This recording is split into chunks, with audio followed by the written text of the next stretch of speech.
मैं फिर आऊंगी। अर्जुन ने मुस्कुराकर कहा, मैं यही रहूंगा, तुम्हारा इंतजार करता हुआ।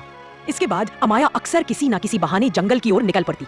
कभी फूल तोड़ने का बहाना, कभी जड़ी बूटियां इकट्ठा करने का। हर बार नागसर झील के किनारे अर्जुन उसका इंतजार करता। अर्जुन ने उसे जंगल के रहस्य दिखाए। एक पेड़ जिसकी पत्तियों से जख्म तुरंत भर जाते, एक झरना जो रात में चांदी जैसा चमकता, और एक गुफा जिसमें दीवारें खुद ब खुद चमकने लगती जब कोई सच्चा दिल वाला अंदर जाता। धीरे धीरे उनके बीच एक अनकहा रिश्ता बनने लगा। अर्जुन का स्पर्श, उसकी बातें और उसकी आंखों का जादू अमाया के दिल में उतर चुका था।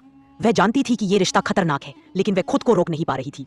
एक रात जब आकाश में पूर्णिमा का चांद था, अमाया और अर्जुन झील के किनारे बैठे थे। पानी पर चांद की परछाई ऐसे लग रही थी जैसे किसी ने चांदी का पर्दा बिछा दिया हो। अर्जुन ने कहा, अमाया, मैं इंसानों की दुनिया में ज्यादा नहीं रह सकता, लेकिन अगर तुम चाहो मैं हमेशा तुम्हारे साथ रहूंगा, अपने असली रूप के साथ। अमाया ने उसकी आंखों में गहराई से देखा और कहा, मैं तुम्हें वैसे ही चाहती हूँ जैसे तुम हो, चाहे इंसान चाहे नाग। मेरे लिए तुम्हारा दिल मायने रखता है, रूप नहीं। उस रात उनके बीच जो वादा हुआ उसने दोनों की जिंदगी हमेशा के लिए बदल दी। अमाया ने अपने दिल में तय कर लिया कि वह अर्जुन से कभी जुदा नहीं होगी। लेकिन महल में कोई उनकी मुलाकातों को चुपचाप देख रहा था। राजकुमारी का चचेरा भाई विक्रम महत्वाकांक्षी और निर्दयी था। उसे बचपन से ही अमाया से जलन थी और वह जानता था कि अगर राजकुमारी की इज्जत पर कोई दाग लग जाए तो वह आसानी से सिंहासन पर कब्जा कर सकता है। विक्रम ने गुप्तचरों को अमाया के पीछे लगाया। एक दिन उन्होंने अमाया और अर्जुन को झील के किनारे साथ देखा।